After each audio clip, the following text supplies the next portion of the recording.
एकूणच आपण पाहतोय राज्यामध्ये अनेक भागांमध्ये पावसाचं धुमशान सुरू आहे आणि त्यातच हवामान विभागानं आणखी मुसळधार पावसाचा इशारा दिलाय। तर रत्नागिरी जिल्ह्याला आज पावसाचा रेड अलर्ट जारी करण्यात आलाय। तर राज्यातल्या 11 जिल्ह्यांना पावसाचा ऑरेंज अलर्ट आहे। यामध्ये पुणे, रायगड, सिंधुदुर्गात मुसळधार पाऊस बरसण्याची शक्यता आहे। तर यवतमाळ, वर्धा, अमरावती आणि सातारा, कोल्हापूर, बीडसह हिंगोली आणि परभणीला सुद्धा ऑरेंज अलर्ट जारी करण्यात आला।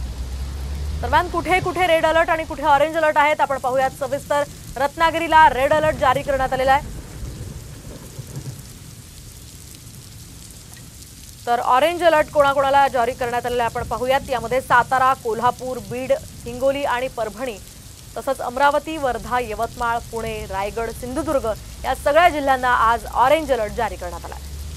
आता येलो अलर्ट कोणाला जारी करण्यात आलेला आहे आपण पाहूयात। येलो अलर्ट मुंबईला सध्या आज जारी करण्यात आलेला आहे। कालपेक्षा आज कदाचित कमी प्रमाणामध्ये मुंबईमध्ये पाऊस बरसेल असा अंदाज आहे। त्यामुळे ज्या ठिकाणी रेड अलर्ट किंवा ऑरेंज अलर्ट आहे त्या ठिकाणी नागरिकांनी काळजी घेण्याचं आवाहन सुद्धा प्रशासनाने केलं आहे।